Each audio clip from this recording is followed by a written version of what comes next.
Mhm. Hello, everybody. Thank you for joining us tonight. I'd like to call to order the March 4th, 2026 Budget Subcommittee meeting. We will start with budget documents. Actually, I'll put this as an agenda item going forward, just prior Q&A. We had some questions from last time that we always like to follow up on. First one was regards to charter numbers. I gave a number, but I wanted to make sure I was accurate in that number. So projected for next year, charter school enrollments 295. That's up from FY 26, roughly 275. We saw a downtick from FY 23. Those roughly 300 went down for those couple of years after. But then the state, I think it was last year, expanded the number of seats for charter. I think it was like 70 seats. So I think that's why you're seeing the number start to creep up again. So that was the charter enrollment number that the committee asked about last meeting. And then the other item was the drop-off procedures behind the early childhood. So the next day, I think Assistant Principal Holly here. Okay, so yes. So it was Holly, Maura, myself. We met with our transportation manager, Faith, and Mike Manning from facilities, and we observed the pickup in the afternoon to bring kiddos home. We thought it was a great procedure. The roughly 9 vans or so that pick up. Right now, we have no students on wheelchair vans. So we have roughly 9 vans that pick up in the afternoon. They line up behind. And it's really, I think there was confusion on the numbers, like if there's a driver out but the way they've developed it is actually pretty solid. It's if your van is the first van, it's always gonna be the first van that you're leaving on. Your van's the second, it's always the second van. And then at the back, they have 2 vans staged. In case a kiddo's struggling, they can always, or if someone misses a van. So the procedurally, very sound procedure. Safety-wise, very confident in the safety. Even with all the snow we've been having, we've had maintenance taking care of the driveway, the sidewalk. There is one area that has grass, so that there's been requests to pave that. I think it's maybe a 6 by 20 foot area.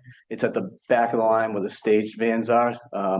We can't do anything with that because the gas line to the building runs under that. So we can't do anything with that. But all in all, it's a good procedure, safe. So appreciate the comments and concerns and questions about it. But we feel great about the process.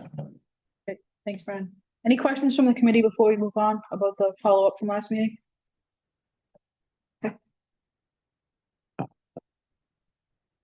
Okay, so budget documents, I just wanted to apologize for last week. I was stuck, the storm. We canceled that meeting last week. Questions have come up around documents. We really try as a team here between the executive team, Mel, myself, Alyssa, to get most of the materials 48 hours in advance. We would never ask you guys to deliberate or vote on something that we didn't give you 48 hours notice on. We try to prioritize things that they could be sensitive issues. Actually, one tonight we're going to talk about the early retirement incentive. We wanted to make sure it's a great example. We want to make sure that we're talking with administrators, school, maybe town administrators, talking with the unions, and then ultimately comes the school committee. So they're always in draft version, but people talk, so people know these documents exist, and it's like you have to go through a process and vet things properly before it comes to you guys for the official blessing. And then the last thing is just timeliness. So we're getting information every day, so we want to get you guys timely information as soon as possible. So that might mean that a document we post in that morning. So I kind of leave it up to the committee if we can kind of continue how we've been doing it. But if you guys want to go back to a very strict 40-hour rule, that might actually do the opposite we're trying to do. It might bump documents out to a week next meeting, or 2 weeks, or even a month later. So that's kind of so we own that, but I just want to explain that, and however you guys want to handle it, we're fine.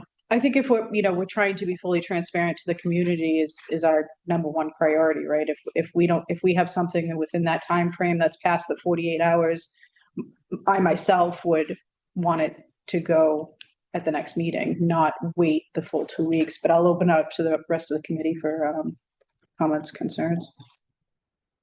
Go ahead, Tracy. I agree too. I like to get it, I mean, it's ideal to get it 48 hours ahead of time, but if something comes up similar to what you just talked about, I want to know as soon as we can and not wait it out for another 2 weeks before we have another scheduled budget meeting.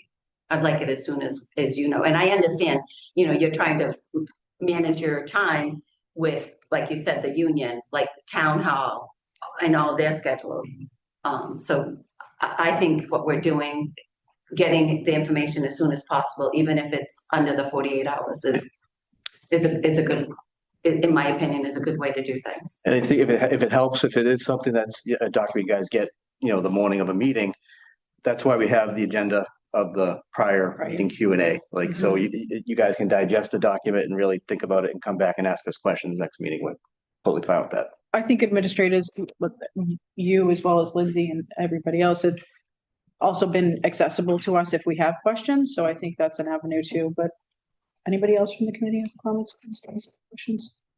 Yeah, I guess I have some. Sure. So just when we saw this FY27 budget scenario that we saw on the last budget meeting, we saw that with the public. So we did not have prior notice, and actually we weren't even given a copy of it. It was a slide, and I understand the constraints.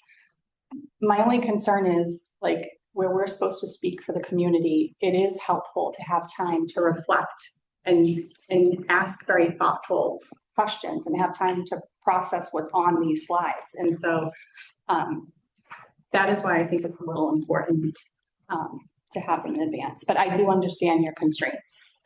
But I just want to make sure, as somebody who's been elected to speak for them, that I'm asking the right questions, and that I have time to think about what those are. Because when I saw this slide along with the community afterwards, I'm like, man, I should have asked this, right? Because I didn't have time to really think about it. But I'm just. Yeah, we saw that slide as almost a visual change, because if you remember, the slides before did talk about a 1%, a 2%, 3%. So that slide for us was more of a better visual for all of you in the audience. And I completely agree, Kelly. We do try to get you guys as much as we possibly can. We do meet as an executive team on Tuesdays. We're a lot of times trying to meet with all of our principals to make sure everybody has input into these documents. And like we said, it's then 11 schools happen too. So we want to assure you, we absolutely will try to get you as much information as we can prior to a meeting. Our administration is never about surprising people, hiding things or anything like that. So I apologize if you guys felt like you should have had it a little bit earlier. Because we were just, honestly, Kelly Powers is amazing and came up with a new visual for us. So we went with it that night during the slideshow. Yeah. And we want questions. So we want, and that's the way we've approached it, is intentional, that we're always building up to the public hearing in March. So, I mean, we could just show all that in a presentation in March, but we've always intentionally built up. So as Mel said, this has been a buildup of weeks of work, but we have the slide again here tonight. We truly mean it when we say ask questions. It doesn't mean because we show it, it's like, nope, that's done. You can't revisit that. So, and that will be in the presentation for the hearing. We did post our preliminary budget book, and then in May, we'll release our full budget book. So it is part of the process, but we appreciate the feedback for sure. Anybody else? Go ahead, Ashley. Okay. So I agree with Kelly. I was very confused when I saw that slide. I took a picture of it with my phone and I thought maybe I had missed something, like I came unprepared, but that wasn't the case. And I totally get that things happen, but I just want to throw it out there that as a new member, I expect to be treated equally, and I expect all new members to be treated equally. I do not feel like we are being treated equally at this moment. As far as information or like documents? Just in general, but yeah, documents, the, We had that document. No one had. No one had it. None of us. Not one of us. okay, just in general. I think that there could be more equity amongst the board. And I'm just gonna say that. I just want to know for this public meeting, document was seen by everyone here at the exact same time. Yeah, and that's fine. I'm not just talking about that document. I'm just saying in general that I would like to see more equity and balance in the board. I don't always feel like we're a team, and I would like to see that change. For this agenda item, we're talking about budget documents, so, but that's, so that document did not get seen by anybody at this table previous to that. And we don't want to hinder the process either. We don't want to delay anything. I actually prefer the public seeing it first because then they can come to us and give us questions that maybe I wouldn't pick up on too. So that's another way to look at it. Any other questions from the committee? So continue on as is with the process. And I would suggest that if everybody else does not, please speak up I'm fine with that. now or reach out to Brian or myself after the meeting. thank you. Grants and gifts. Sorry. All right, our development coordinator, Christine O'Connor, has prepared the gift report. For those that don't know, 2 times a year, that committee report of the gifts for the year. So we are halfway through the fiscal year, and this is our first report of the year. And you can see in your packet the summary of all the gifts. So we have almost $71,798 in monetary donations, and then $6,211.87 in in-kind donations. The distinction between the two is monetary is literally cash money, where in-kind donations is an item and we put a reasonable value on it and we quantify that for the report. So if there's no other question. Can I ask you a question? Yeah. So the Chapman, the money from Jack, that was all used, Oh, the donation. the donation. No, this is new receipts. This So is it's new. still there. So then the high school, does that include the Chesna? Good question. Does not. So Not that's yet. 12/31. Okay, and that was this year. Okay. Yep, right. it does not include that check, and it does not include the sizable scholarship fund that we talked about a couple meetings ago. But it's a great point. This is a balance of new gifts, donations, monetary in kind. For 24, 25, okay. Yeah, the gift report, we do track the fund balances. So the gift report, the revolving fund that we give you guys on a quarterly basis has the balances of the gift accounts there. And we can always, upon request, drill down to any line and give you more detail. For example, Chapman, you could drill down and see what the balance is of the Murray gift. Okay. All right, can do this lastly. Thank you. Any other questions from the committee on gifts and grants? I think other grants, I thought we had one, sort of assistant superintendent grants. We have 2 grants that we're happy to report we've received. The first is a MyCap grant for $10,000. MyCap is a middle school exploration pathway tool for career and college readiness, as well as civic responsibilities of middle schoolers. It helps them use their interests and talents and skills to identify pathways for their future, which is great and complements what the high school is using nicely. The second grant is we're very excited about, as would Kathy Curran. Shout out to Democratic Knowledge Project gift. Grant rather is a $16,000 grant we received to implement the civic engagement curriculum, a year-long program for our 8th graders. So it includes professional development, resources, implementation support. So we're looking forward to using both of those in our middle school. Thank you. Any questions? Moving, any other grants and gifts? Nope. Moving on to athletic sponsorship program. At this time, we get a recent sponsorship, so just about $40,000 received to date, athletic scholarship program. Christine O'Connor will now, spring season will be starting soon. Christine will start to reach out to new folks about additional opportunities. We were wondering, we know the athletic subcommittee is meeting. Are they meeting again? 26. 26. We didn't know if the committee wanted to remove this standing item, and anytime there's questions, it could be for the athletic.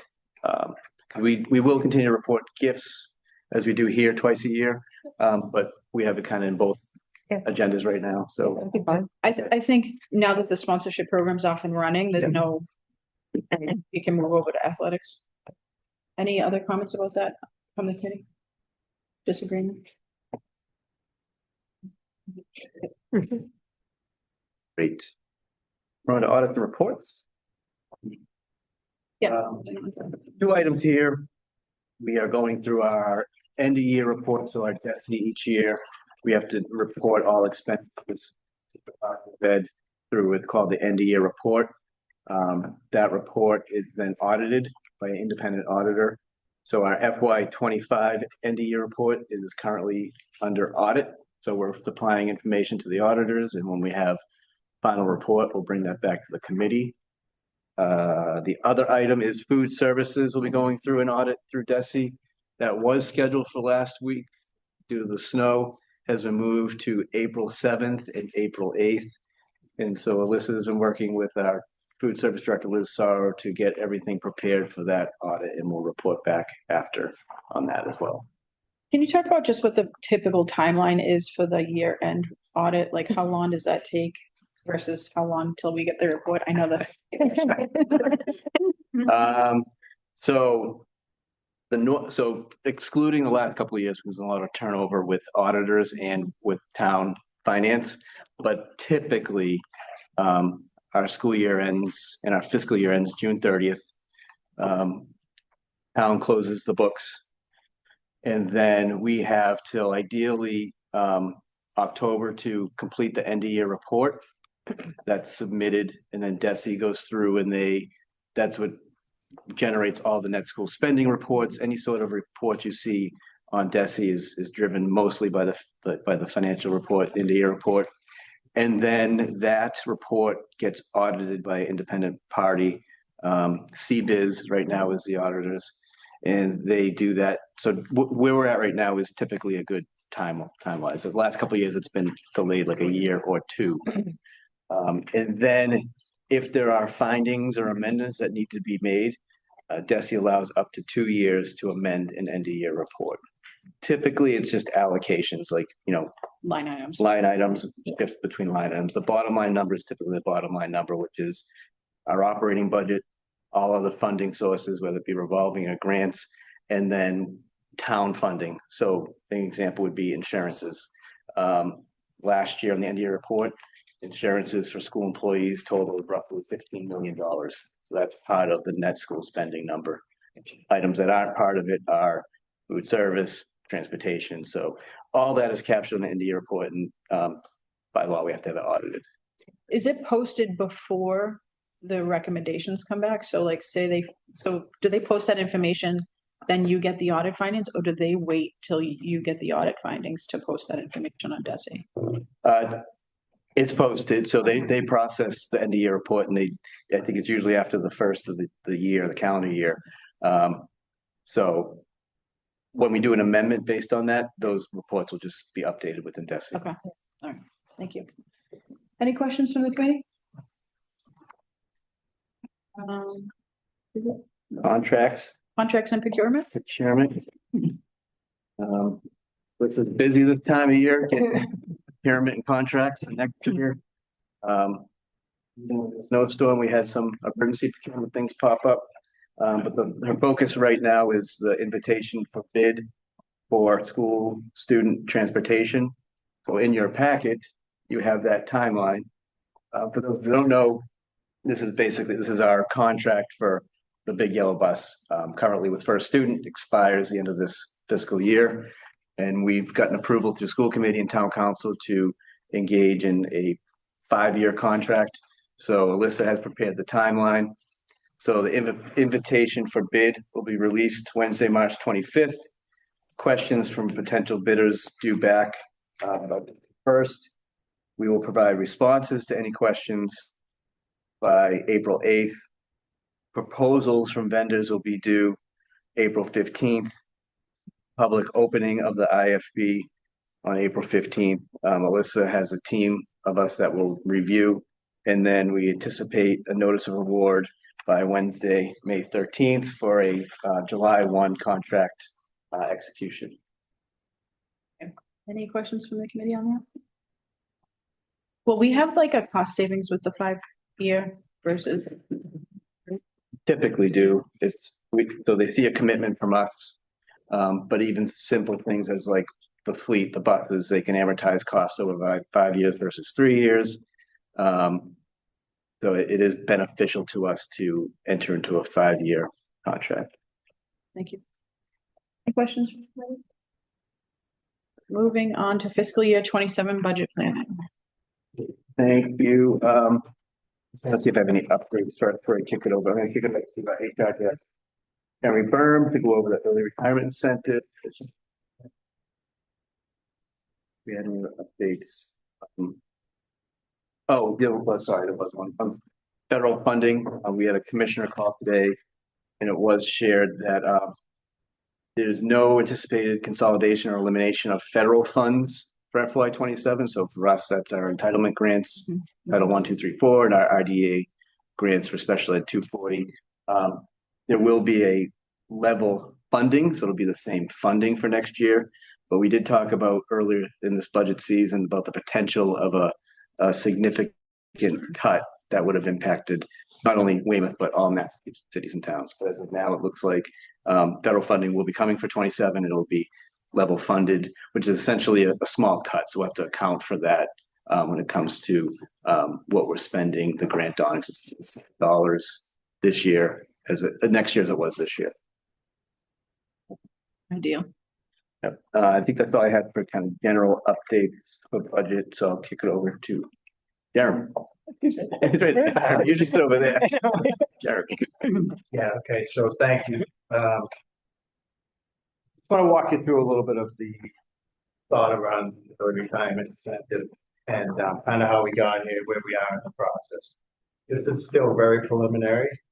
It's still just kind of an idea, and you're in the process of getting out, trying to figure out what the interest is, what the interest level some of our employees, and just to bring you up to speed on where we're at. This is not a new idea. Districts have certainly done this throughout the Commonwealth, and we knew early on that the forecast for the next fiscal year is good, and we had to start different ways that we could come up with some cost saving measures outside of just saying we're going to reduce employees. And that's the unfortunately so much of our budget goes towards paying for employees, and that's oftentimes where we have to save money.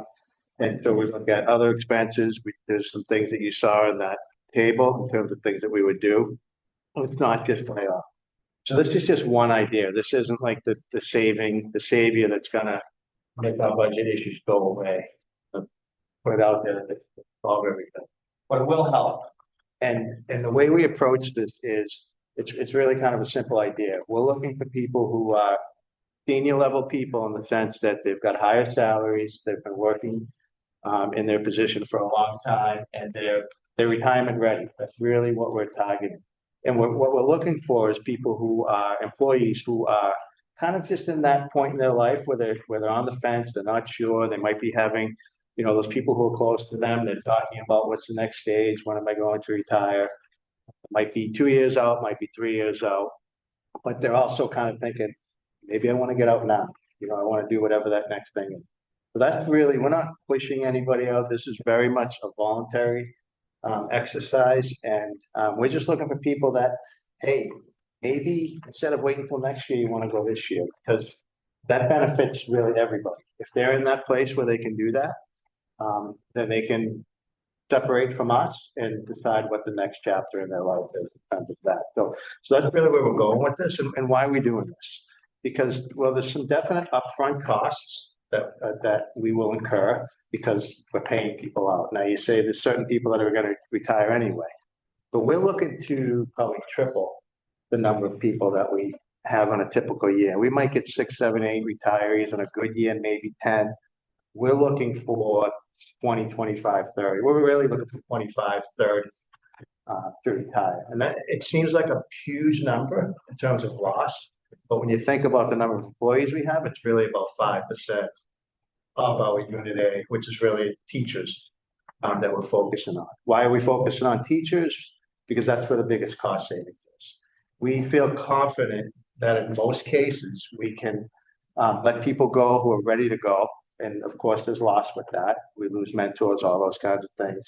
But we can let people go who are ready to go. And we feel confident that we can fill those positions with the market the way it is, with newer staff that aren't going to cost them a lot of money. So we will recognize some savings in this budget year, but definitely savings in the next budget year as well. There's so many variables involved in terms of the amount of savings, but we've done lots of calculations, try to get an understanding of what we would realize from that. So I think we've definitely set some guidelines up in terms of who is eligible, and it really kind of walks through that MTRS eligibility. It pretty much follows that format. MTRS, Mass Teachers Retirement, is what we're kind of working around. And then we're also we have a couple other parameters in there that are kind of protecting us in the sense that we don't want to pay somebody to just say, well, I'm leaving Weymouth, pay them a chunk of money, and they're still in the middle of their career and they're just going to go somewhere else to work. So that's not what we're trying to accomplish. We want those people to stay with us. It's really those people, again, who are just kind of on the kind of near retirement or kind of right at retirement that are going to go. So that's really the idea around this. We've worked very closely with the union membership. We value the idea and respect. I think we have a great working relationship with our membership and certainly the leadership. So we took the time to go back and forth, meeting with them, working with some calculations to try to really find that sweet spot, if you will, in terms of making sure it's enough, hopefully, to incentivize some people who have to make it work for them, but also not being irresponsible in terms of the amount of payout. So this isn't like a buyout where somebody's going to get a big payout. This is up to $20,000 is the max per member to separate from the town of Weymouth.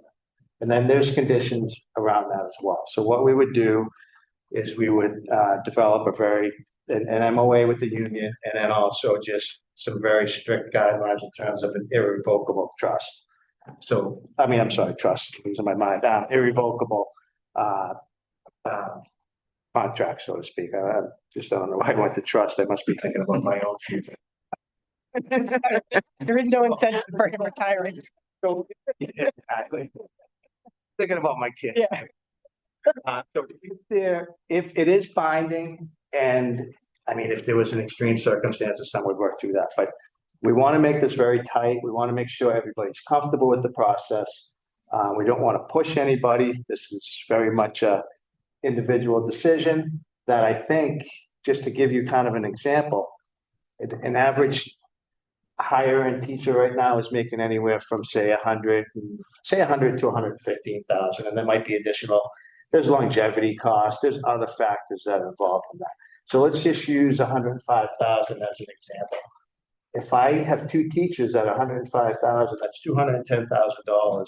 Forget about longevity. Forget about that they might be on a family health care benefits. There are other cost factors. And I can bring in which again, I feel pretty confident with most positions. And we have the right, the way this is going to be written up, to say no to a position if we really had to, if it's going to cause hard to fill positions. So that there are parameters that we've thought out quite a bit. But if I have two teachers at 210,000, I feel pretty confident that I can bring in three good teachers at 70,000 who are just getting going in their career, or maybe less. So if you think about that, think about our budget starting at the bottom. We've got all our expenses, we've got all our salaries that we gotta pay out. We build up to whatever that final number is. Well, if I can take three teachers in at 210,000 instead of two, now we've got three people who are front facing in terms of our students. So, you know, I like to use that 2 to 3 ratio. Again, it's not, we're still gonna have to eliminate positions wherever we land on this. You know, the 2%, 3%, 4% budget, whatever we come up. In a perfect world, we'll end up in our level service budget, but we understand with the way where the town is, and really most towns in the Commonwealth, we may not get there, so we have to be prepared for that. So there's still going to be positions eliminated. There's still going to be all those unfortunate things that we have to deal with. But this is one piece that I think that will certainly help us realize some money, save some jobs, and again, just have reduce some of the, I guess, difficult times that we're going through. So that's kind of an overview of where we're at. And right now, just to get it clear, the reason we kind of brought it here today and thought it was appropriate to bring it now is if we don't think this is going to take off, there's not really any reason to get there. We just recently got to a good place with union leadership, with our leadership, and we just put out a preliminary interest survey. So we've asked anybody who fits that criteria all the right questions in terms of how many years of service do you have, all that kind of stuff. If you're interested, it's non-binding, just let us know, because then we can give you additional information and kind of work with you. So that's out there now. And if we hit a certain threshold where it makes sense for us, then we'll start the more formal process of coming up with a non-binding agreement and making sure that we have that agreement in place soon enough, I guess, so that we can realize those savings this year and save some positions. So we're trying to move slow, but we're also trying to move fast in terms of we need to know who's going to go, we need commitment, and then we can hopefully make this happen. And Jeremy mentioned the town, so we've, as recently as today and yesterday, Mel and I have talked to Mayor's office about this. We met with them, our last two meetings we've had with them, we've shown them a draft of this. They don't have any intention of moving forward on the town side, which is typical. If you research other school districts do this. It's not, this isn't unique to Weymouth. But just to clarify for folks, this is just school department, and as Jerry mentioned, just a segment of the WEA teachers in BCBA's that we're focusing on right now. In 1 year. I was just gonna say that This year only. it's not binding to the contract. Yeah. It's a 1 year thing. Some districts have it in the contract, and it does over time. It's not effective over time. So it is the one-time nature of it is what we're looking at. Yeah, it's really to try to get us through what we think is going to be 2, 3 very difficult years with hope for change on the horizon. So there's definitely a finality to it. We've researched all the ways in terms of making sure this is legal in terms of state law. And, I think we're in a good place. Anything else? Any other questions? Christy? I just have two questions. One, this is new to me. I don't remember in my years being on here that we were ever. I can't remember long ago. So this is all new to me. When you say that it's the final separation from employment, Weymouth Public Schools, does that also include that not being able to substitute a long-term sub? Can they come back and do that? Yes. So one of the things we have in here is that you can't just come back and be reemployed unless it's by mutual agreement.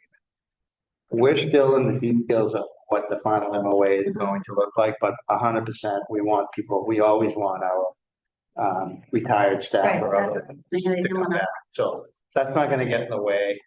We just want to be careful that we're protecting ourselves in terms of somebody saying they're leaving, they're retiring, and then somehow they're not.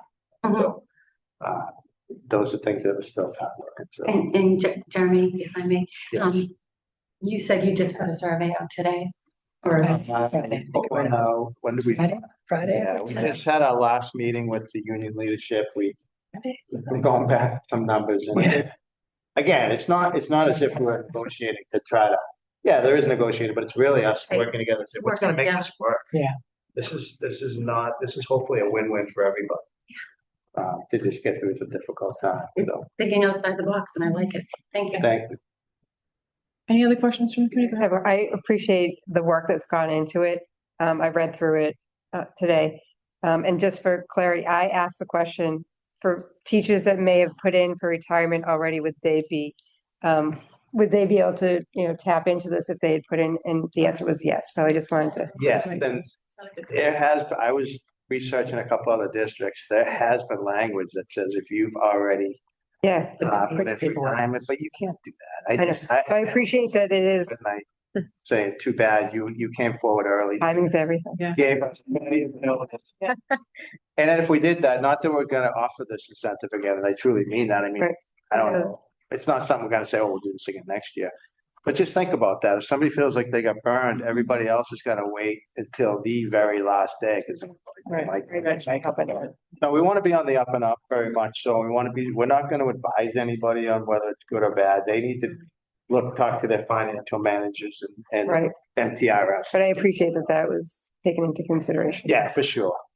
Cindy, did you have? Nope, that was. Okay. Go ahead, Ashley. Have you guys run any numbers yet to kind of do some estimates on how much you think you'll save if it goes through?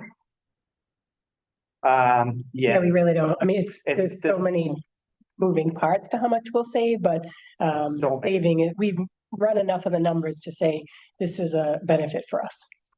Not exact numbers yet, but because again, we're still in the super preliminary working with the union and then trying to see, do we even have a 25 minimum staff? And then of course, there are percentages, not everybody's making $20,000. And there's the percentages of the people that come forward.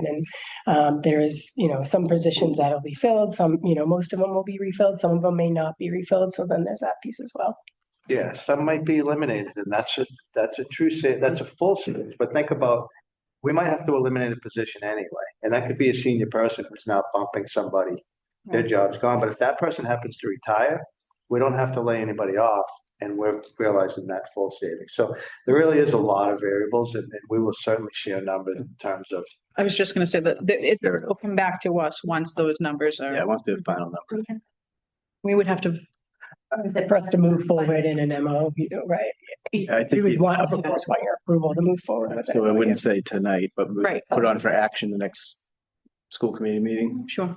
Yeah, and we will, like as Jeremy and Danielle mentioned, we can report out once we have actual numbers, because there's other factors, like we have a liability in the books essentially for sick time payout. So we're kind of getting that off the books sooner with this move. So there are a number of calculations that have to happen, but we'll get those final numbers when it is finalized. So we can have Kelly put it on for action. That'd be great. School committee. Next school committee, is that it? School committee meeting? Does it make sense to have at the school committee, the MOU, if we can get it done By the school committee? next Thursday, or a draft of what it would look like? So we should vote on the draft.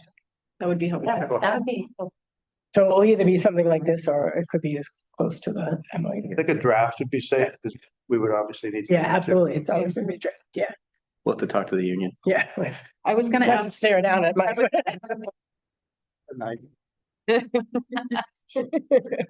I was gonna ask if for his Yeah. opinion if it's well, if there's interest. If I could, I think timing wise, the 12th or was it the 26th, one of the next two school committee meetings. Ideally the next meeting, but I think even if it's one after that timeline wise, I think we'd be okay. Yeah, I don't think it's out of line to say, yes, there is enough interest that Okay. Public hearing. we feel like this is something that's viable to move forward. But Yeah. I will also say that the people who have generated interest, it's just interest, and that is just for more information. Yeah. So It could if change it the. doesn't work, it doesn't work. It's okay. We're not gonna try to force this. It's gotta work for us.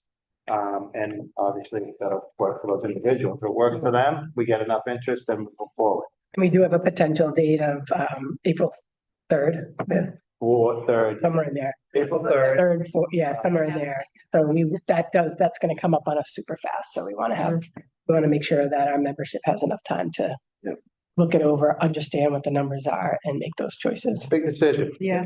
So again, that's why I think we're trying to address people who have already been kind of thinking about this a little bit and they're thinking, I can't quite get there yet. Well, maybe they will, Makes sense. knowing the situation that we're in front of. Thank you. Any other questions from the committee? Thanks, Jeremy. I don't know what order you're doing. So I'm just gonna. I think we're doing fees. Okay. Like, being covered. I apologize. It's I need a. okay. So our cycle. We're gonna hold until we really need more information on funding before we can make a decision on fees.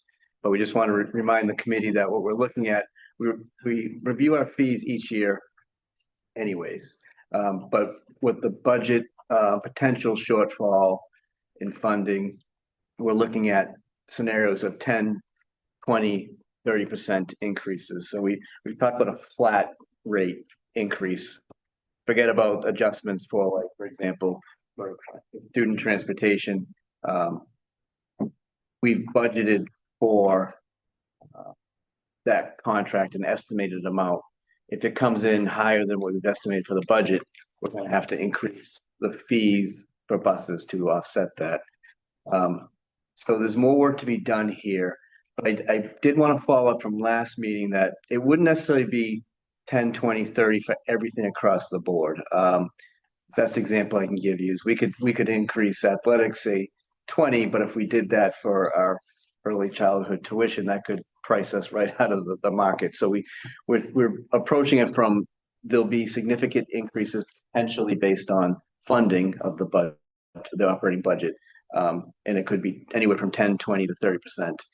And in addition, we'll do our typical analysis of, staffing costs when it comes to early childhood, the contract for a student for busing or whoever gets the contract awarded. So our thought is we would bring this back in the April meeting.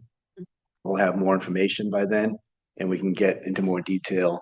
And Alyssa and I will look at how can we just make this a little more, this document lives once it's voted by the committee, but if we can present this in a little more visually appealing way so the public can see it in this meeting. And just to clarify, if the 20%, and just use them as an example, increase, we wouldn't do that to preschool because then we wouldn't have people signing up for preschool. Yeah, we don't want to.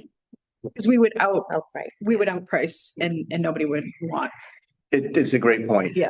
And it's the case every year. When we look at fee increases, we analyze what the costs are related to that activity, for the early childhood centers, the staffing costs. Yeah. But we also look at like comparable programs around the area. And then we also look at the impact of the families, like what the cost to them is. So look at all those factors. But it's a good point.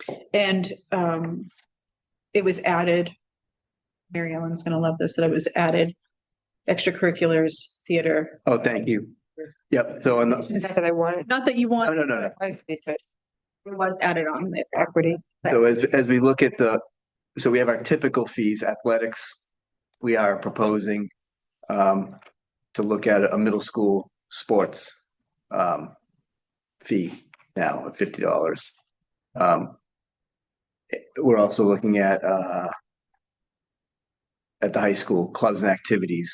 Example of that would be theater. So anything that's in this yellow is actually a new fee we haven't had before. Any questions? Go ahead. Just for families who are currently registering for early childhood education, are they aware that there may be a fee increase? Do they know that if they're signing up for the fall? More does, whenever they're registering, Principal Perez does notify that each year the rates potentially can increase. Obviously, this would potentially be a significant one. So she's been, as families are registered, communicating that to them. Okay. And the impact, so back to the scenario of a 10, 20, 30%, superintendent and I, as we're looking at this, a 10 to 20% across the board could be anywhere from $200,000 to $400,000 in additional revenue, which is less dependency on the operating budget. So essentially, the argument for raising the fees is so we're cutting less staff. So I'm really happy that we didn't go down the road of adding kindergarten costs. Mhm. I mean, we were there for so long and we were so lucky to be able to offer full-time free kindergarten. And I was afraid through this budget season that we might consider that as a way to add costs. And there was other districts had to do that. Other districts had to add I think that. Duxbury had to. Yeah, we've been 5-6 years now without Right. tuition for kindergarten. Cindy, did you have another question? I did, I have to. Okay. Anybody else? The other one was the athletic coverage rates. We've worked with AD Kristen Kelly, and at this time is not recommending any increases to what we pay for game coverage.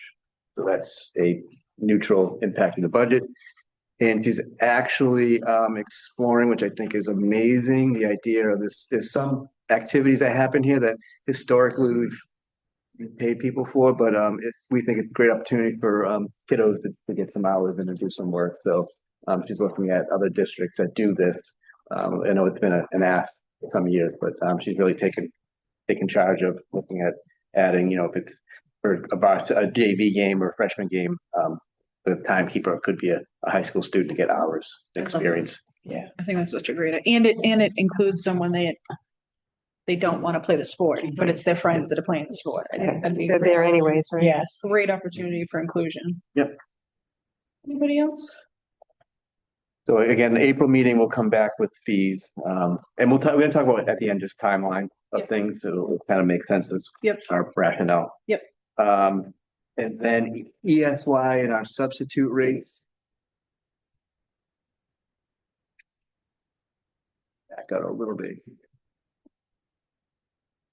So since I've been here, we've tried to really approach year reviewing our rates for things outside the contractual school year and also our substitute rates. So at this time, we're not proposing any increases to those rates. Keep them as is, and again, that'll probably be an April or May visit here at budget sub. So really no action, no request, but we just want to put the existing rates in front of you guys to see. And Brian, I know you and I talked about this, but Meg, this is probably a question for you. We're hiring for ESY right now. Yeah, So if those rates change Yeah. in April, May, what happens? they get updated appointment letters with the updated rate on it. Any questions for the committee? Nope. Moving on. I think we're into yes. A draft review. So when I superintendent, I will take this last item. I'm just going to start here with budget history. So you've seen this before. It's our 10-year. We've been tracking over time our budget since fiscal 16, the increases each year. So if you look at our increases, it varies in years, but it's really averaged just over 4% a year. We had a low year with the pandemic, COVID, and then we've had some high years of 5s. But what it amounts to is almost 4.5%, really 4.5% average annual increase in our budget. Our staffing has increased over time, and we also have here our cuts from the last 2 years. So fiscal 26, we cut roughly 21.5 positions. The cuts equals 1.9 million. In fiscal 25, It was 1.7 million, totaling 26.1 positions. And to put it into context of our current budget, we're projecting a level service budget of 5.27%. So that would require funding that we have not seen in any of these years. Our highest year was 5.13. That was at a time of incredible new growth and really unprecedented economic growth over the last 10 years. So we just want to put the current budget proposal in context of the history we've seen with the budget. And that brings us to our proposed level service budget scenario that we're going to talk about. You want me to jump in? So when we look at level service, I think we've talked about it enough here. So level services providing all of the same services for our children for next year. And of course, that is what we always want, is that we always want level service, if not more. Some years in level service, we were able to, through retirements or through efficiencies, we're able to add a little bit, even with level service. But obviously, anytime we go below level service, there's a cutting of what we're providing for our children. So for some of you who have been at these meetings for a couple of years, you've seen some of our cuts at the elementaries specifically. We've had assistant principals at all buildings. When we received less than level service, we eliminated 4 assistant principals, I believe. We eliminated our STEAM teachers at the elementaries. The secondaries were part of that cutting that Brian spoke about. So we've had to, despite growth in some areas, we've had to cut below level service.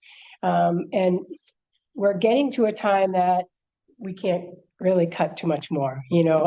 We understand lean times. I've been in education for 23 years. We get lean times. We understand that. But there's that point where you say, we can't do too much more. We are prepared, and that's where we walked you all through kind of this scenario of this is what's going to happen if we don't get level service. But our executive team are kind of at that point of like, we really need level service. We need to keep providing the services that we have for our children, because while we're doing that, we have growth things that we're trying to do. We've talked about CTE program advancements that the entire community wants to see. They want to see us add CTE programs. We're working with Quincy College to provide school to college opportunities for a lot of our students. We look at our facilities. So there are things that we have to start addressing. I know, it comes up preliminary. People talk about an override. I caution an override at this moment because of knowing the facility things that we're going to be looking at in the next few years. And if you've seen in other districts, they've done some quick overrides for quick cash, and then they're right back in the same position the next year. So I just caution us on some of those things, and being thoughtful of when we're asking all of our town to increase their taxes. What does that look like? Does it mean new schools? Does it mean specific thoughtful growth for our district? So those are all the things that we're constantly hearing about. We are also realistic in knowing that level service at 5.25 is a huge number. And so when we talk about level service increases, I worry that we're going to kind of keep asking for 5.25 and we're not going to get that. So I do feel like we have to prepare. As Brian had mentioned, we have great relationships with the town. What we're asking it to work with the town on is, what is a number that's sustainable for us to work with, right? What is that number? I feel like it's hard when it's like, you can have 5%, but if you get 5%, then it's going to be 2.5%, or we can only do 2%, but maybe in a couple of years we can do 5%. That's not helpful for schools. It's very, very difficult for us to sustain what we have, sustain our staffing, those services we provide. Like I was saying, I've been here a long time, so to add great things and then watch them disappear is very, very disheartening.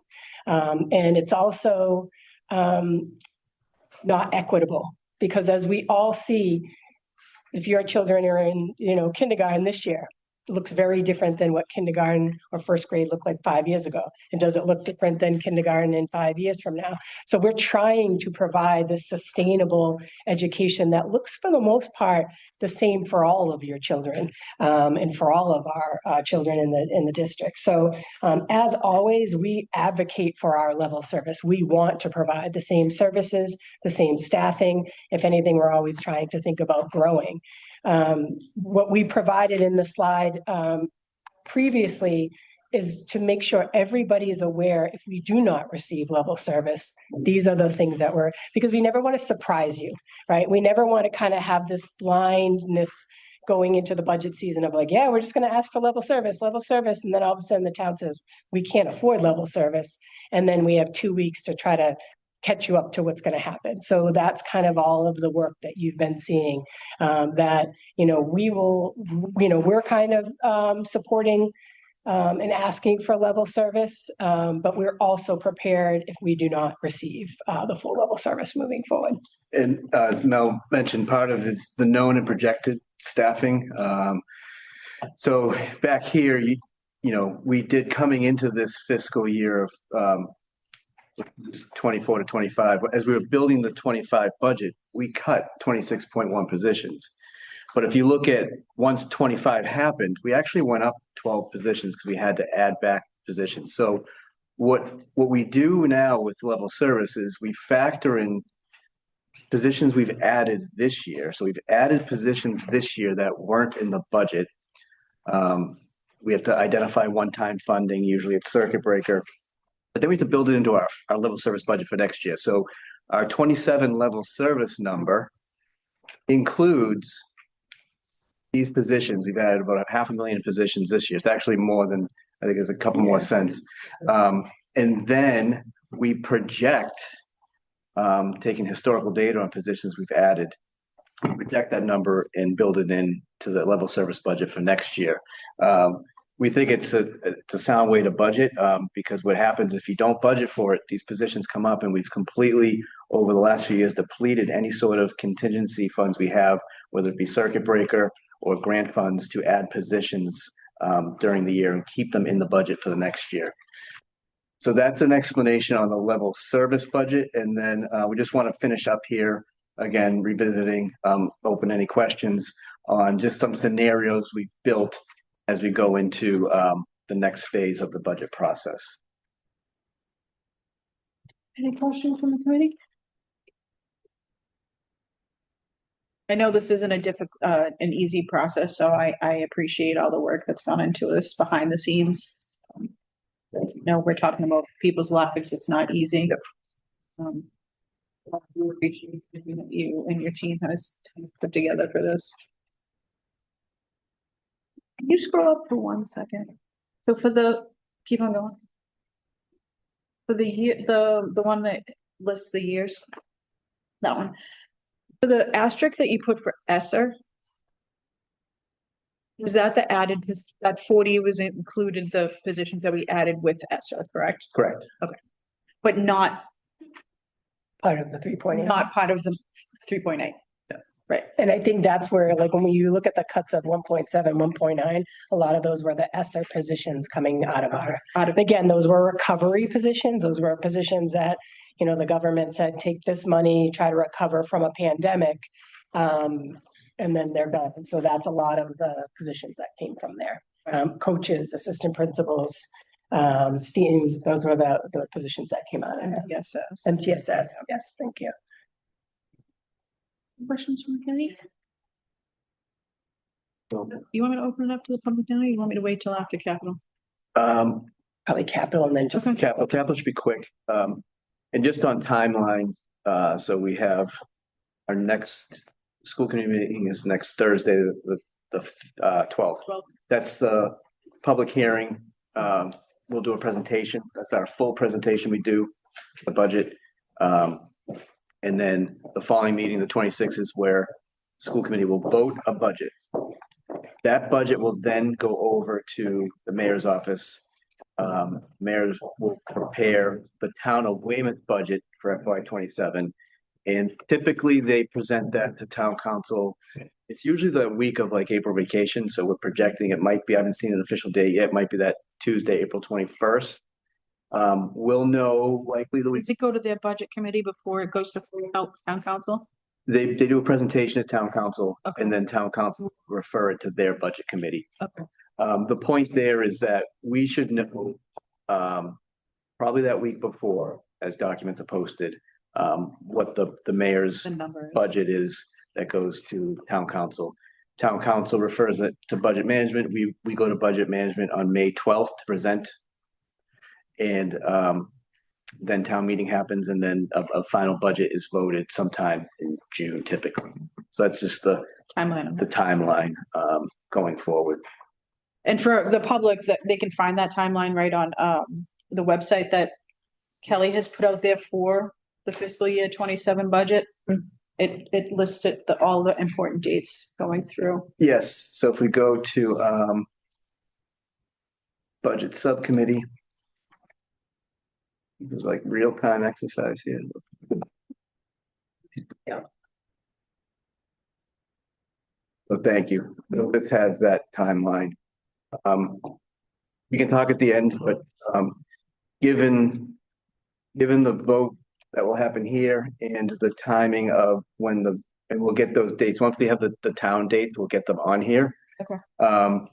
We have a meeting for April 1st tentatively on the books for a budget sub, but we might want to think about doing that after the mayor has presented their budget, because we'll have an idea of a number and we can talk more about any potential cuts and. We couldn't talk about staff reductions April 1st. Right. That's correct. Yeah, so we're wondering maybe after that town council meeting, so we might be looking at like April 29th, move that April 1st meeting too. And just delaying it until the vote. Yeah, till after the. Yep. After the council has reviewed the mayor's proposal. So we'll have more, we won't know a number. We won't know a number on April 1st, so. I would be okay with that, but I would open it up to the committee to give any input on that too. The only thing I add that, just because of, personal relations, that we do have to do it by cost center. When we go to the budget. Yeah. Yep, so there are many of us that might have to recuse ourselves, so I just wanted to put that reminder out there that we have to go. Yeah. Section by section. On when you do the actual vote on the 26th. On the, yeah, that's the only one we vote on is the 26th, right? Yep. So you want to do cost center, We have to do it by cost center. we can do that, right?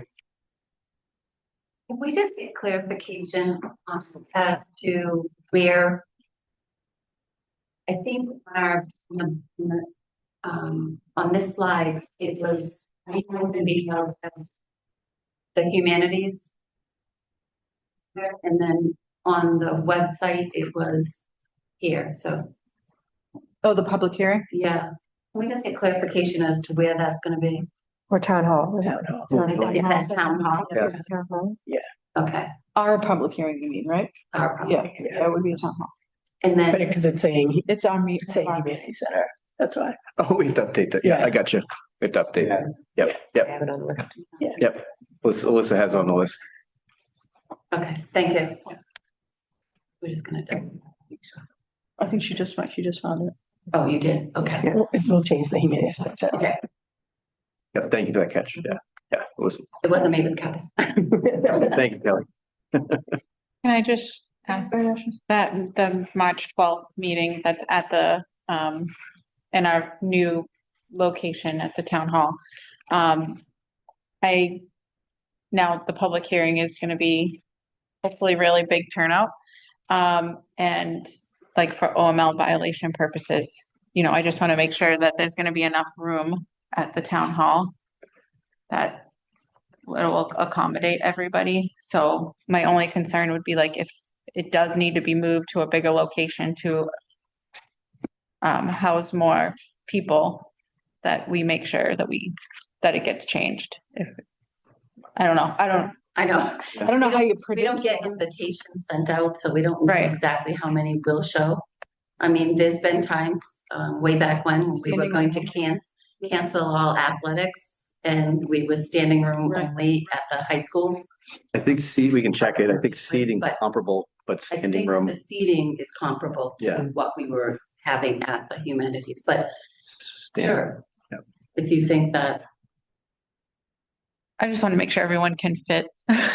but there's been some things that have come up, I'm sorry.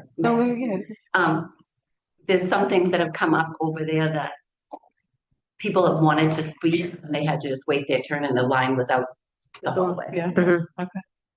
So, and there've been, I know I've sat for many hearings that I wanted to hear more about, sat in the Kelly room. I was gonna say, I've had to sit in the Kelly room too. Yeah, so I think we'll be okay. And I think the Kelly room has speakers in it. Has speakers in it. It has a screen. It has a screen in there too. That was also prior to Zoom too. Yeah. So I know before you had told me that if a large crowd did show up, we could move over to the Have we go ahead? residence building. The auditorium? Yeah. But you don't have WTC. You don't have. Oh, yeah, we wouldn't have access to. Yeah, can't move it to here. We wouldn't have any. We can Let's get this check exactly how many seating there is. And we'd have to make sure it's accessible to everybody too. Back in the day, it used to be. Yeah, I'm just thinking of last year, we didn't have, We had, the budget subs were larger than the Mhm. actual school Yeah. committee hearings. Because I think people are kind of getting a little bit more information at this point. Yeah. And there's not really anything that would be presented that's different. Right. So. We'll get that info though. Seat and standing room, square footage, if it's comparable, then We need to ask WETC to set up something else as a backup, like. Yeah, they're prepared for the humanities in there, so we have to probably just make that call. and this is for the hearing on the 12th. The 12th, yeah. Okay. Moving on to capital. Capital, this should be quick. In full capital listing in your packet, we do this each year. We don't know the exact date meeting with the town on capital improvement request. But just how this reads is we're one department of the town, so the school department prepares our capital requests. You can, as you go through, you can see, is this a new or recurring item? What is item? Is it equipment? Is it materials? Is it building improvements? Is it land improvements? We have a projected cost for each item, and then we evaluate based on needs. So although we send the full list over, we're going to focus right now for purposes of the presentation on the highest needs. We've been doing this for a number of years, and town has invested millions in capital to the school department, and we do have, we have stuff we like to purchase, we have buildings that we need to maintain. So this capital list exists, and each year we update it, and whether it's town funding or grant funding or earmarked from the state as we accomplish items, we remove it from the list. So this is the updated list that we will meet with the town on. We don't know yet what's available for capital funding. It's a combination of either free cash or borrowing is how you fund the items off the list typically through the town. But for purposes of this evening, we just want to focus on our top three items, which is I'll start just with the maintenance and transportation ones this week. Last week was a great example. We're looking at a backhoe that is 25 years old that we need to replace. We actually had to rent one last week, right, Alyssa? We had to rent one last week to help with our aging one. So on capital, we have a request for a backhoe projected roughly at $165,000. The other capital item we're looking at is for transportation. We're looking at, we have roughly 30 vans for special ed transportation that we do in-house, saves us a lot of money versus using vendors. It's our own staff. That fleet has to be replaced regularly. There's the wear and tear and age of vehicles, but also in terms of 7D compliance, you can only use certain vehicles for certain lengths of time. So we are proposing 3 new vehicles for special ed for transportation. And the last item, I will turn it over to Assistant Superintendent Fratt to talk about curriculum. And so we've included math curriculum on the capital needs list. We've had a team of educators from the elementary K through 5 for the last few months, looking at our math data, surveying our teaching staff K through 5 about our current math program. And so at this point, we do have teachers in all of the elementaries who are trying illustrative math at different grade levels. We're excited about the results we're seeing. It's been very positive, the response we've had, as well as the early data from benchmark testing. So we are going to be moving forward with more of an official pilot as opposed to the soft pilot of different pockets of teachers trying it. So that'll be from the next couple of weeks or so till the end of the year. We'll be piloting illustrative math, making refinements. Thank you. And so as we've talked about the operating budget, 90+ million we're looking at each year. In addition to that, we also rely on the town for funds for things that aren't, everyday operating costs. So those are our items. We'll send that over and we'll meet with the town sometime this month. And we'll report back. You have a question? I do. So I see number 9 is the Weymouth High School rooftop HVAC units. Yes. With all the snow, I just want to make sure should that stay in medium or, I'm always concerned with the flat roofs, like, does that need to move or? Is it still okay? It's still, we have a maintenance contract with a vendor to maintain and repair. We actually just had to replace a coil, I think, on one of them. Had to be a custom made coil. As of now, even despite the weather and what we've seen, we're okay with it being Medium, medium. Yes, not high medium. high medium. Just want to make sure. For the column that says operating costs, obviously I know what no charge means and I assume does an increase mean the cost of that?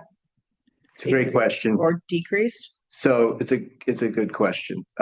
So in addition to the capital to fund whatever we're doing, you have to consider what's the operating impact of the budget, right? So most of it's no change. But what would be an idea of a decrease would be with our, say, vehicles. Because you wouldn't be using a contractor. Or you wouldn't be using a contractor, you wouldn't be spending as much as on maintenance.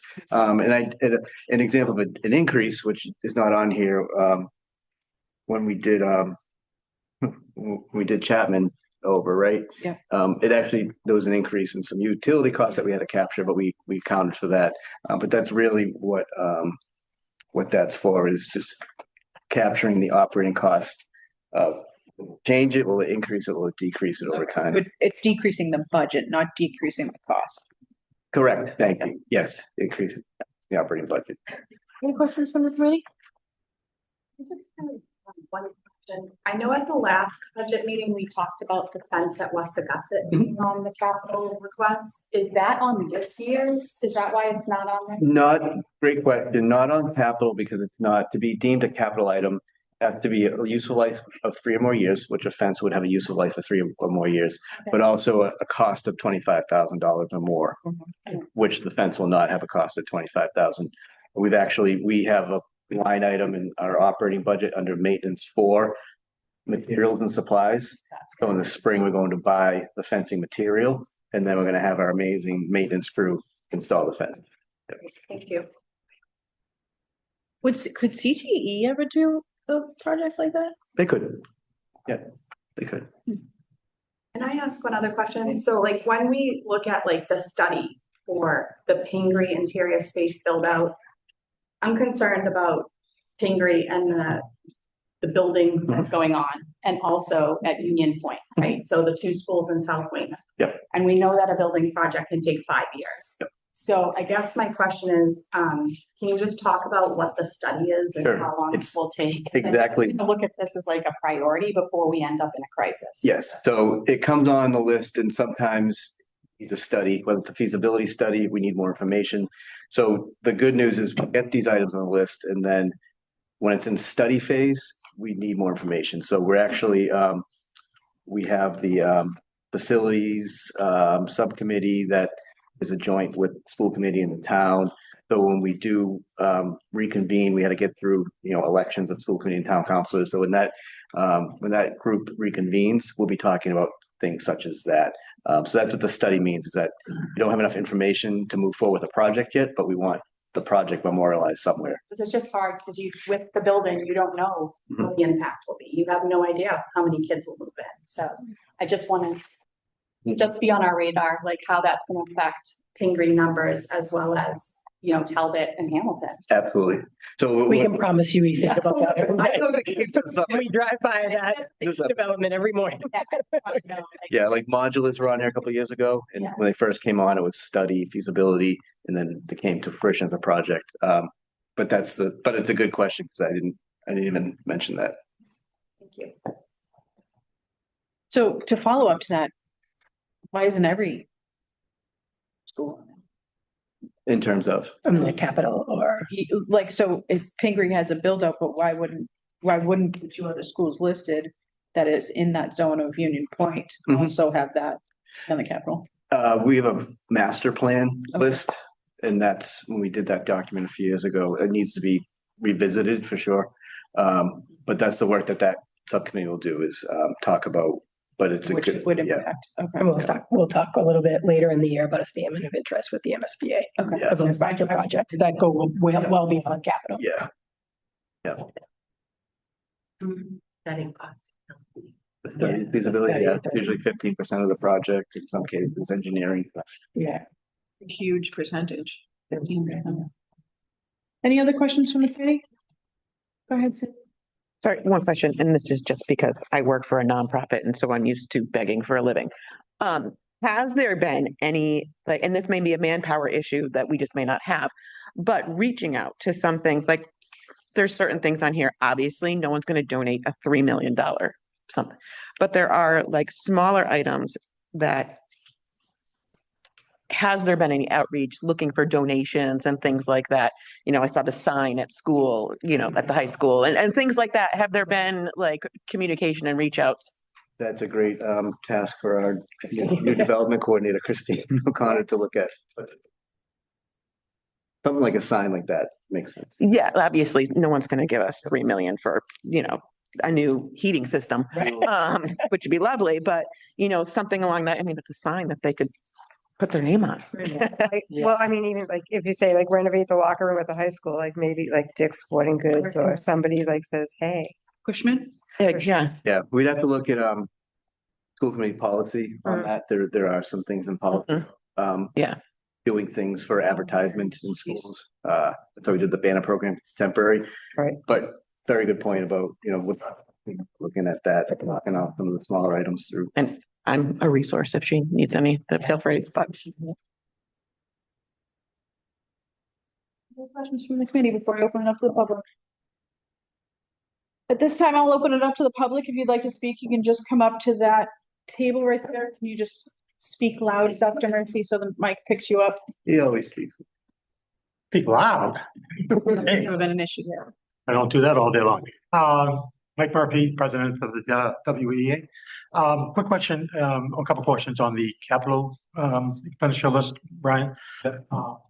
One, this new era of past several years of us combining with the DPW, why is the school putting on the list of the truck, the front end loader shed, and why isn't that coming from DPW? Oh, that's a good question, Mike. School grounds are our responsibility. Okay, so they don't help at all with that when it comes down to that? Anything on our property is our responsibility. As soon as we come off property, that's DPW. Okay, good one.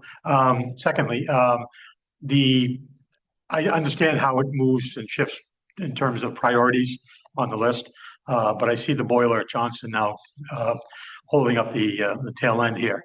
That building, I hope, is not going to be going away anytime soon, but if we don't care for it while it's in its current state, then it will, honestly. That boiler would have to be replaced. I mean, Correct. obviously before pipes burst, before things happen, correct? I mean, we're just not going to forget about it. No, we haven't abandoned the building. We still check the building. Fire department has used it for a couple trainings, so people are checking on the building.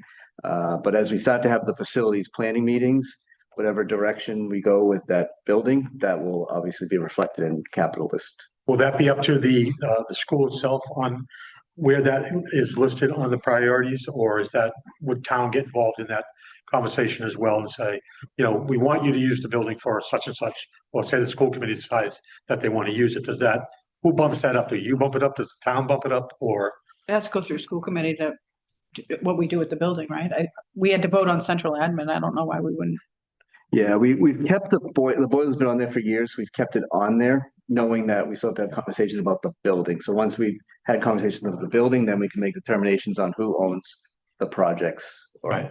Well, my concern is just, I don't want to see it wait too long and we go the realm, those people who've been around a while, waiting for like, oh, somebody will buy Central Junior High School. You know, no, they won't. But I mean, you know, just so it doesn't, something happen that we can't use it any longer. Last question on that. Some of the equipment from the high school, now that the building is 20, whatever years old. Yep. Right. So especially in the tech, the CTE, is that going to be, does that get covered solely under Chapter 74 or is some of that stuff going to be put on the capital gain, like a refreezer in the culinary that's now broken, has been broken for the past couple of weeks, or the dust collector that was in the wood shop that they couldn't do anything in that while that was being fixed? Yes, Sam, the director, DePina, does review the spaces. We have the advisory meetings twice a year with CT. So items could land on capital.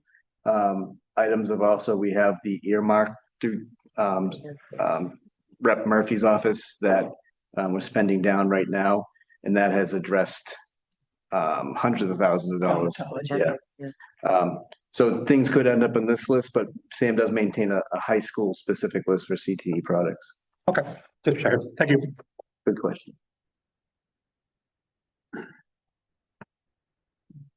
Allegra Maroney, 44 Carroll Street. I'm going to go back to the budget scenario graphic. I know I've said it at public comment for a school committee meeting, and I'm going to say it again now that we have potential numbers for all the different scenarios. As an educator who's in a district that's facing a $10 million shortfall, I feel this pain like deeply in my soul. And as a parent of 2 kids in Weymouth Public Schools, when I see the approximate positions across the board, I understand that totally and completely. My grievance, for lack of a better term, is that the 3 to 4 district/central office positions decrease along with all the other positions. What I've said previously was that I really hope that we are keeping student-facing positions as a priority, whether it's the ESPs, arts, sciences, foreign language, electives, all of those things.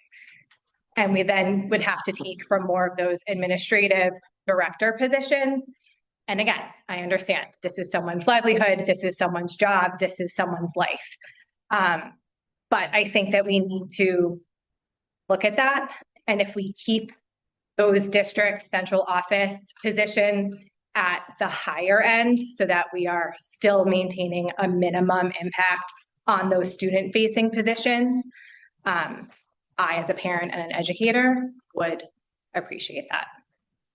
Yes, thank you. If I could just respond to Allegra, I absolutely hear what you're saying, the boots on the ground, I think, and if you look at the positions that we've added this year, all like exactly what you're saying, student facing. Just to give people a little bit of background, we have thinned out quite a bit administratively through some of those years where we were adding at the district level. We've lost a lot of directors, that kind of thing. So we do look at absolutely that work, and we also are going through a NEASC evaluation at the high school. So a lot of those things, we need some people to kind of keep a little bit of that support for our staff.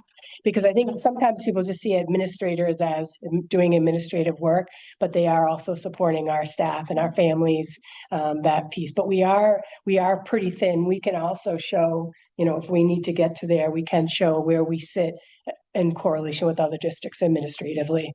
And we still continue to look at that efficiency as well. Thanks, Mel. You got it. Anybody else from the public? Yep, go ahead. Just run up there. Oh, Beth is in here. Michelle Campbell, just quick question. For clarifying the next steps. Next week, March 12th is the public comment for the budget.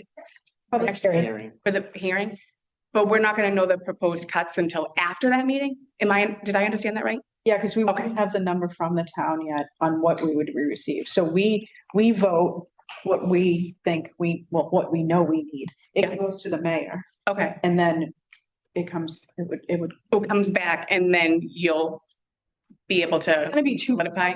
public hearings too. There's ours. Yeah. And then there's the full town. Okay, So you'll have plenty of opportunity. okay. I just wanted to make sure. Yeah, good question. I think the piece that might help is historically, school committee votes a level service budget. And Okay. historically, when they vote a level service budget, we send that budget. And then we also send like additional staffing requests. So that's been the practice for 10, 12 years now.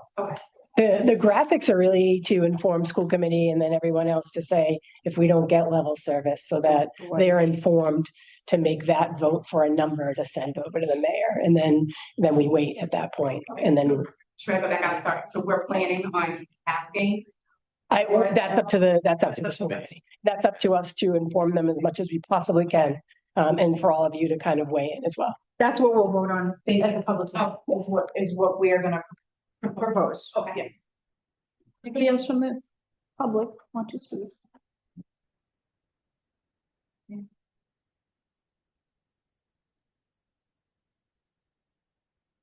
So I'm Allison Noguera, 8 McKinley Road. I had something planned, but I think I'm doing it a complete about face because it sounds like I don't have to advocate for the 5.27. So it's important that $98.4 million.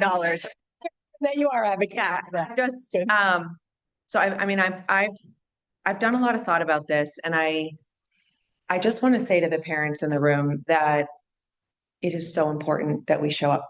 And I'm so glad that all of you are here. The 12th is going to be so important that we all show up and tell all your friends to show up. Even if you don't say anything, show up. It's so important to the kids. And I just want to thank all of you for the tremendous amount of time and energy and effort that goes into all of this planning. I'm deeply grateful. I know you all care so much. I can't tell you enough how important it is that you put forward that 5.27, $94.8 million. I've got it like memorized in my head. And I think thinking about what we've already lost with STEAM and the assistant principals and other positions that have been cut, you're right that we've already cut enough. There's no more fat to cut. So putting forward that budget is incredibly important. And I hope that even though the mayor's office puts forward a number in advance, what's been sticking with me since coming to an earlier meeting like a month or so ago is that the mayor's, I forget what his title is. Chief of Staff. Tim? Is it Tim? Ted. Sorry, I knew it was a T. I remember him saying, we've never cut the budget that the school committee has put forward. And that's why I've been thinking this whole time that you weren't going to put forward 5.27% and that we all need to advocate for that. So if you put forward that, then it would allow them to have to make the cuts rather than us or you. Sorry, I'm in this with you. Proactively cutting the budget for them. That's it. Thank you. Thank you, Allison. One more, that was really good. Don't be sorry. Yeah. was my first time coming to a budget subcommittee meeting. So Krista Trapp, I don't know if we have to do the 75 Alpine Road. No way you. Okay. Does the mayor's office normally attend or are invited to these meetings also, or do they only, okay, and no one from the mayor's office is here, right? Tonight. Do we think they'll come to next week's school committee meeting? Yeah, I imagine Mike would be at the public hearing, yeah. I talked to someone from his office, he had another commitment tonight, but Mayor Melise has been coming to meetings. Oh, good. Okay, good. That's promising. It's way beforehand. Yeah, it's got an issue. This is just something I read in a newsletter about a month ago, and it's been rattling around in my head. And apparently, this is going to be the hill I die on. Is we say a lot. Every town in Massachusetts, every school district in Massachusetts, every town in Massachusetts, Massachusetts has been struggling with balancing the municipal budgets, especially towns on the South Shore. But I read, except for Hingham, Hingham managed to have a balanced budget, 38.5 million. And granted, they do some things differently, like they do charge for full day kindergarten, but they're our neighbor. Like, they've got to be doing something right. And I just want to again advocate, we should strive to be more like Hingham. Because as you know, I've said anecdotally, I have met some people who love Weymouth, but then leave Weymouth to pay for the good schools in Hingham. And then they come back to Weymouth after their kids are done in the Hingham school system and then vote against our children's interests. And I know it's anecdotal, but it's just, I think it's obvious that is likely to happen because of our low tax rate compared to Hingham. So it's just something that keeps popping up. Hingham is the only town apparently who's managed to balance the budget, and we should maybe look into what they're doing right. Thanks, Krista. Thank you, Krista. Just on the, probably a good point to make. So school committees charged with, developing, voting a budget. School committee has nothing to do with funding. The town is responsible for funding, but it's been noted that we're so reliant on the local appropriation, the local town funding for our budgets, because we really, and we'll get into it more when we have our public hearing and our presentation on what we truly get from the state in terms of funding. So we're very dependent on local funding to fund our budget, and there's just not the new growth, other funding available right now. So it is a tough situation of the 5.27. We all agree in the room that would be a level service number. But the next step in this will be, how do you fund that? And if you can't fund that, then what are the cuts? So we're not there yet with the cut conversation, the funding conversation. It's the next steps as once school committee votes. But school committees, their role isn't to fund the budget. So whatever number we come up with, that's the number. And then whatever the town has to fund it, that's the number. And we have to figure out the delta. Yep. Anybody else go ahead, sir. Like, just with the past two storms, I've had somebody from, I heard a number float around that it cost the town $4 million. Did our school budget take a giant hit with clearing? Like, if you're saying that, like, we are responsible for clearing the school properties, and is that going to over time and hurt us next year with planning? Good. Well, it's part of our operating budget. We budget for overtime. We budget for maintenance. We're hopeful because of the state of emergency that was declared. We're working with emergency management to reimbursement, get reimbursements from MEMA. So we've submitted all of our costs from that last storm to the town to submit to MEMA in the hopes to get reimbursed something. What's a typical timeline on return for that, like a response? I know we're dealing with this. Yeah, but it's been a while since we. I know it's been. Well, my fourth grader had her first real snow day.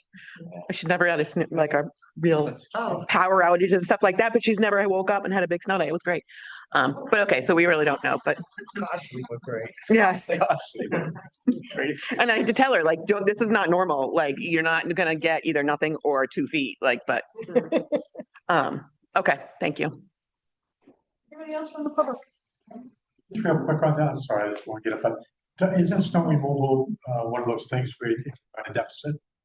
The town snow removal budget can ride deficit. Yeah. There's some public. Oh, do you want to open it up to Zoom? Yeah, I think they're all. So the meeting on the 12th is 6 o'clock, correct? School committee? Yes. 6 o'clock. Town hall. Yep. So Weston, Hamilton, we did a fence at Hamilton.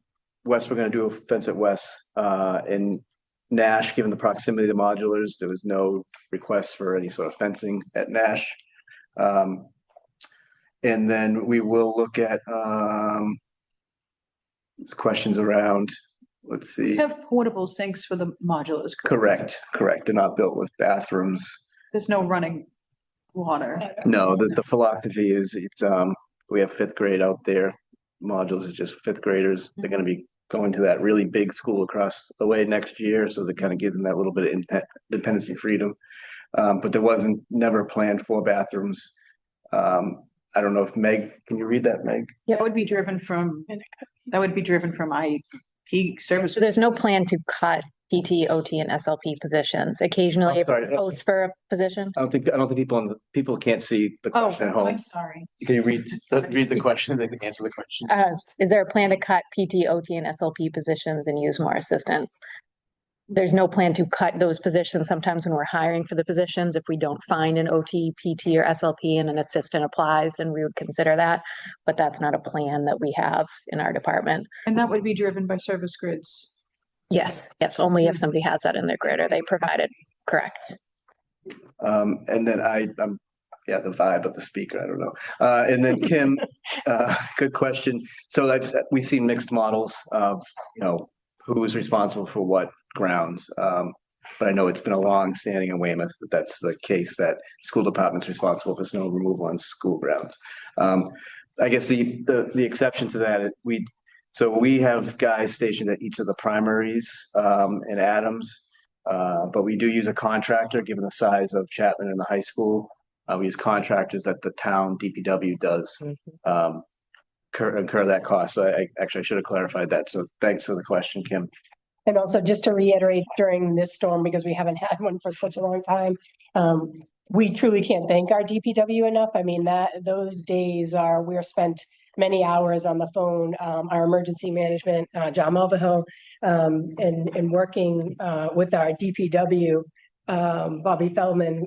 It was just amazing, right? He's trying to worry about clearing the entire town of Weymouth, but also saying to us, what do you need? I need to get buses on the road. How do we widen the street for the buses? So it's not just schools, doing their thing in DPW. It really is the mayor's office kind of making sure we're all working together with the police department. It's really just a great collaboration within the town right now. Absolutely. Thank you. Anybody else from the public? Go ahead, Ashley. We crushed it with the snow, by the way, crushed it. Weymouth did amazing with clearing the snow. Other towns, not so much. So I have a couple of questions. I don't know if now is the time to ask them or not, but I'm gonna throw them out there. Who pays the crossing guards? They're in our budget. They're our staff. Okay, because Ralph Talbot is still having a huge issue with their crossing guard situation. And I would love it if we could take a look at every single school in their crossing guard situation and just make sure that everyone's all set. But Ralph Talbot in particular needs help right now. We have met with the parent council at Ralph Talbot. We've met with DPW, we've met with Mass DOT, we've met with police. I agree there was some issues over there, but I think they've been since resolved. And even with the most recent snowstorm, and we actually had a principal meeting today, and Principal Day didn't communicate that there was any issues over there right now. But the traffic supervisors are our staff. They fall under transportation, and I think they came over from police in 2016, 17, maybe. Yeah, I think the issue is the directing the traffic, what they're allowed to do, the certification process, who's in charge of paying for the certification process. So I just want to let you know that from my perspective, from what I've heard, it's not. Facebook, I think there was something recently that actually I think the principal might have mentioned that there was someone else doing work over there and they thought it was a traffic supervisor directing traffic, but There was a water mayor. I actually live in that area and I feel like it's been actually way better. Could be that situation that area, which we've never had police in the area. Yeah. I just want to make sure we check in there's a group of parents who have been Yeah, they dedicated. met. So Several I would times. suggest if you talk to those parents, please have them reach out to Principal Day and we will make sure we address Okay. any concerns. Yeah, I know that, I'm pretty sure Mass Dot went out there, Yep. did their part. Spring. Yeah, so just want to make sure that that's cleared up ASAP and just obviously so grateful to them and all of you for working on that. I know it's been like a huge issue for everybody. Yeah, it's Sometimes we're not gonna make people happy. I think we have two contingencies that want the crossing guards to direct traffic, and then you have people that don't want them to direct traffic, and their job is to safely get kids into the school. So that's where we're kind of hearing back and forth. But Mass DOT did come out because it is a state road. Right, it's a state road. State road, and Mass DOT is going to make some improvements there this spring that should hopefully help alleviate any other future concerns. Okay. So we do pay for the crossing guards. We budget for them, yep. Are the crossing guards custodians or not custodians?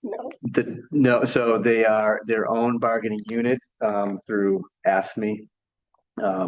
And they are our staff and we budget for that staff. Coincidentally, we had a retired custodian who was a traffic supervisor who retired this week, so. Okay. Well, I guess like I'm trying to wrap my head around it because I'm coming from Brockton. Like my dad is a custodian and he crosses traffic. Yep. And so like, I just thought that was the norm. And now I'm like, oh, that's not the norm. Okay. I guess it might be different. And so, and where they were having issues, you know, it opened up a number of questions for me. No, they're trained to be traffic supervisors. They're their own specific position. And the idea of them directing traffic, that's more of a state law, town ordinance.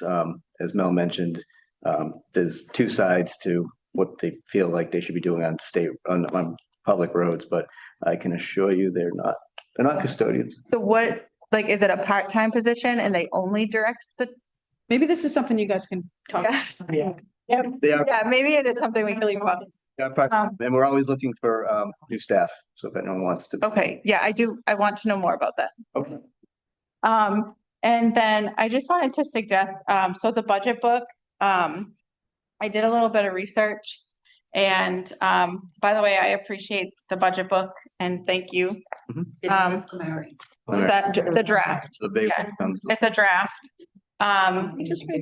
So I was looking at some other districts' budget books and I would like to suggest that if not this year, maybe next year, the budget book looks a little different with some more context in it. I was looking at Salem and there was another one, I'll have to go back and look, but I feel like people should be able, like anyone should be able to pick this up from any town and just read it and be like, oh, this is what Weymouth believes in, this is what they stand for. I just personally feel like we need to add some things to the budget book and make it. You give an example, because I can send you an example. I have like, I mean, ours online, everybody has theirs online. I just feel like, so when I was looking at Salem's budget book, you could read it. Yeah, it's preliminary. And just understand like, oh, this is what they believe in. This is what they value. This is the programs that they offer. It was very comprehensive. So I'm just moving forward. I would love for there to be some more context so that if other districts look at our book, it's very clear does that make sense? Yeah, I think so. That's the preliminary one. There is like a statement from Mel. There are pages that aren't in there that will be in there. Okay, great. Final one. That's just the preliminary. And we're So the whole story comes together. open to recommendations. We pride ourselves in it. We develop it.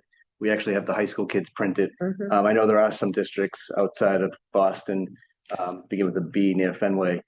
They pay a consultant to like thousands to build a budget book. And I'm like, that doesn't seem like a good use of That's a dream. dollars. So if you guys have other suggestions, I would say through Danielle, Alyssa and I'd be happy to take suggestions.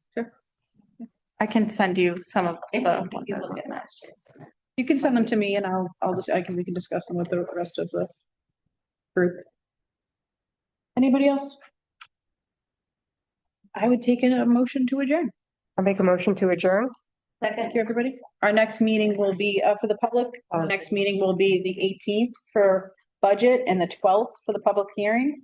Also just a plug while there's so many people here, CPAC just is gonna be hosting mass budget. They're gonna do a presentation on state funding, so how that process works within the budget for the state. Oh. It's a really exciting opportunity to learn how that process goes. And that will be on Zoom. I'll put it in my notes tonight if everybody can just clear it out.